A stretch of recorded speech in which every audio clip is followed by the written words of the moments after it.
ফিলিস্তিনে বাইতুল মুকাদ্দাস, যেই মসজিদে নামাজ পড়লে 1 রাকাতে 500 রাকাতের সওয়াব।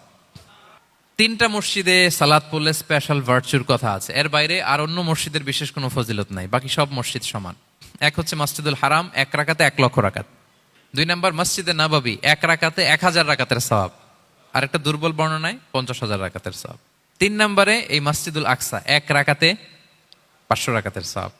এই 3 মসজিদে যেন আমরা যে সালাত আদায় করতে পারি, আল্লাহ তুমি তৌফিক দান করো। 2 মসজিদে তো একেবারেই সহজ যাওয়া, মক্কা মদিনাতে। বাইতুল মাকদাসেও যেন আমরা যেতে পারি, আল্লাহ তুমি সেই পরিস্থিতি আমাদের জন্য তৈরি করে দাও। তো এই বাইতুল মাকদাসের দিকে রাসূল সাল্লাল্লাহু আলাইহি ওয়াসাল্লাম টানা 14 বছর নামাজ পড়েছেন।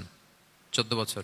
প্রথম 13 বছর কোনো সমস্যা হয়নি মক্কায়, কারণ তখন কেবলা বাইতুল মুকাদ্দাস থাকলেও রাসূল সাল্লাল্লাহু আলাইহি ওয়াসাল্লাম সামনে রাখতেন কাবাকে। কেবলা বাইতুল মুকাদ্দাস, কিন্তু তিনি তো মক্কায় ছিলেন নবুয়তির প্রথম 13 বছর, সামনে কাবাকে রাখতেন, তারপরে টু দ্য ডাইরেকশন অফ বাইতুল মুকাদ্দাস। কিন্তু যখন মদিনায় গেলেন তখন তো আর কাবা নাই, তখন রাসূল সাল্লাল্লাহু আলাইহি ওয়াসাল্লাম কাবাকে মিস করতে আরম্ভ করলেন। আর প্রায় আল্লাহর কাছে কামনা করতেন, আমার বংশের গোড়া ইব্রাহিম আলাইহিস সালামের রুট যেখানে, আমার জন্মস্থান, সেই কাবার দিকে যদি আবার কেবলাটা ফিরিয়ে দেয়া হতো। কদ নারা তাকাল্লুবা ওয়াজহিকা ফিস সামা ফালানুওয়াল্লিয়ান্নাকা কিবলাতান তারদাহা। আল্লাহ আয়াত নাযিল করলেন, নবী আপনি আকাশের দিকে তাকিয়ে কি ভাবেন আমি বুঝি, আপনি চান কেবলা যেন আমি মক্কার দিকে ঘুরিয়ে